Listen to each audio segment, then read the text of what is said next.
जय श्री कृष्ण। राधे राधे। श्री हरिदास। और यहाँ बैठी है हमारी प्यारी लाडली श्यामा, ये देखिए। और सभी को कामिका एकादशी की ढेरों शुभकामनाएं। और यहाँ बैठे हैं हमारे प्यारे कन्हैया, यहाँ केशव, यहाँ राधे, यहाँ बैठे हैं लड्डू, और यहाँ प्यारे छोटे छोटे लाला, और यहाँ हमारे महादेव जी, ये देखिए सभी बैठे हैं। और हाँ, आज का एकादशी से रिलेटेड ही ये जो प्रश्न है आपका, मैं उसी का उत्तर आज दे रही हूँ। और ये जो उत्तर है ये बहुत ही सुंदर है आपको ज़रूर समझ में आएगा। ज़्यादातर सभी भक्त ये बोलते हैं, बहुत से भक्त मुझे लिखते हैं कि दीदी एकादशी का उद्यापन करना क्या ज़रूरी होता है? क्या अगर कोई भक्त उद्यापन ना करे तो क्या उसको उसके फल प्राप्त नहीं होते हैं, उसका कल्याण नहीं हो पाता है? और अगर किसी मनुष्य के पास धन ना हो तो वो उद्यापन कैसे करे, और हमें उद्यापन कब करना चाहिए, और क्या पूरा समय या पूरे जीवन हमको व्रत रखना चाहिए या कभी छोड़ देना चाहिए? तो हम शुरुआत करते हैं पहले प्रश्न से। सबसे पहला प्रश्न ये आएगा कि क्या हमें एकादशी का व्रत पूरे जीवन करना चाहिए? बिल्कुल सत्य।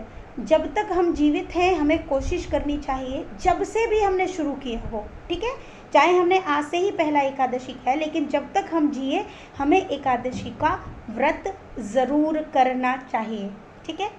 दूसरी बात, एकादशी का उद्यापन करना क्या अनिवार्य है? क्या उसके बिना मनुष्य का कल्याण नहीं हो सकता? बिल्कुल सत्य।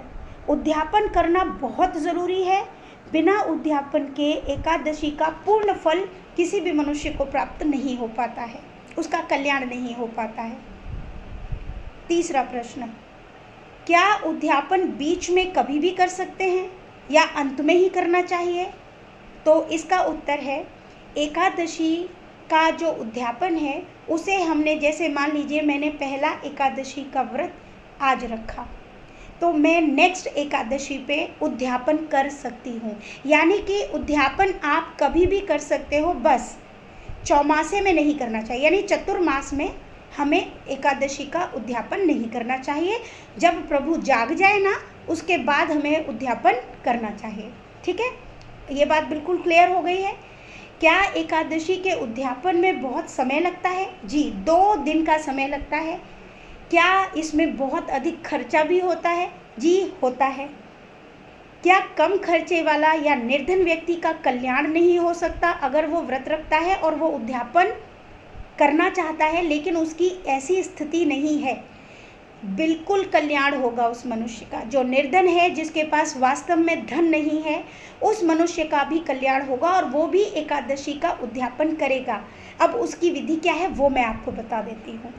देखिए, प्रभु को ये मालूम है एक व्यक्ति निर्धन है, बाहर वाला कोई जाने न जाने इससे कोई मतलब नहीं है। प्रभु को पता है आपके घर में कितना पैसा है, आप कैसा जीवन आप जी रहे हो, आपके पास क्या है और क्या नहीं है, ठीक है।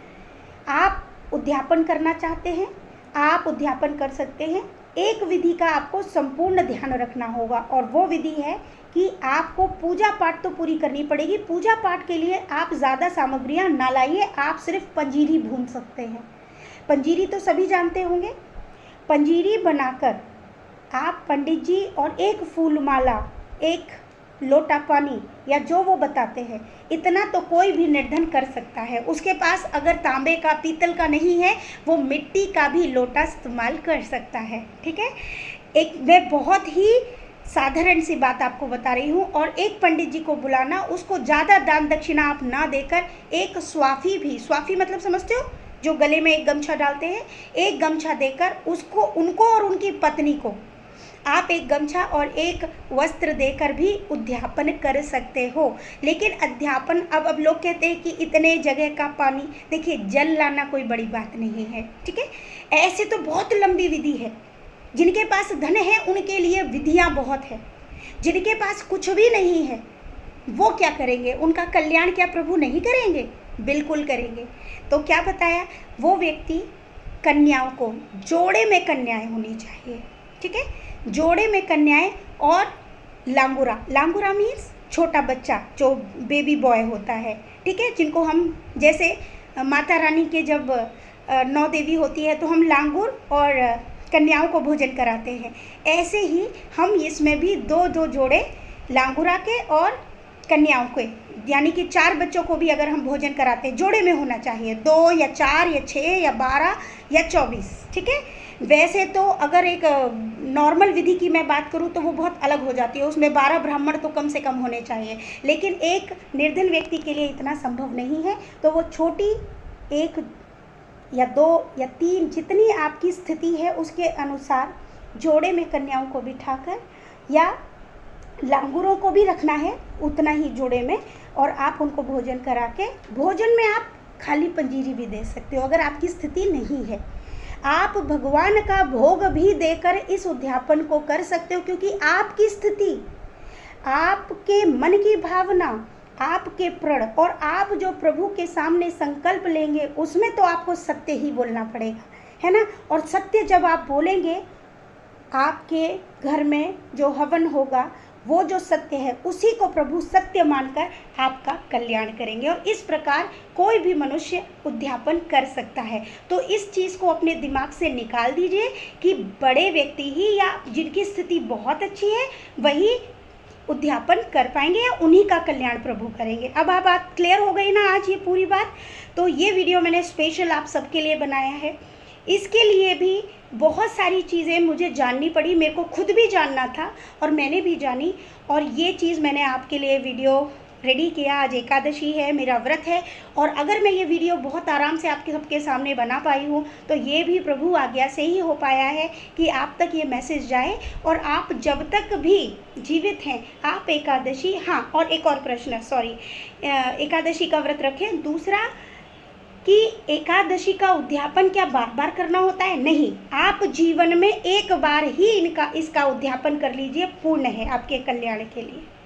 आप जब चाहे तब कर सकते हो, बस चतुर्मास यानी चौमासे में व्रत का उद्यापन नहीं करना चाहिए, क्योंकि प्रभु सो रहे होते हैं, है ना, क्योंकि हमें उद्यापन तो उन्हीं के लिए करना है ना, एकादशी का, विष्णु भगवान जी के लिए। तो इस बात को समझते हुए हमें इस समय को छोड़कर आप कभी भी उद्यापन कर सकते हैं, कभी भी। एक एकादशी का व्रत रखने के बाद भी उद्यापन आप कर सकते हैं। आपकी स्थिति, आपकी आर्थिक स्थिति, क्योंकि प्रभु के सामने जब आप संकल्प लेते हैं या कोई भी चीज़ बोलते हैं, ये बात प्रभु को पता है कि आप कितने सक्षम हो भी या नहीं हो, ठीक है। तो आप कभी भी कर सकते हो। तो बहुत सारा प्रेम आप सबके लिए, और बहुत ही मतलब महत्वपूर्ण जानकारी ये मैंने आप सबके लिए वीडियो बनाया है। और प्रभु मुझे माफ़ करना, मुझे क्षमा करना अगर कोई मुझसे त्रुटि हुई हो तो। अगर ऐसा हुआ होता तो प्रभु ज़रूर इस वीडियो को बंद करते, बट ऐसा कभी नहीं हुआ। सभी को खूब सारा प्रेम। राधे राधे। श्री हरिदास।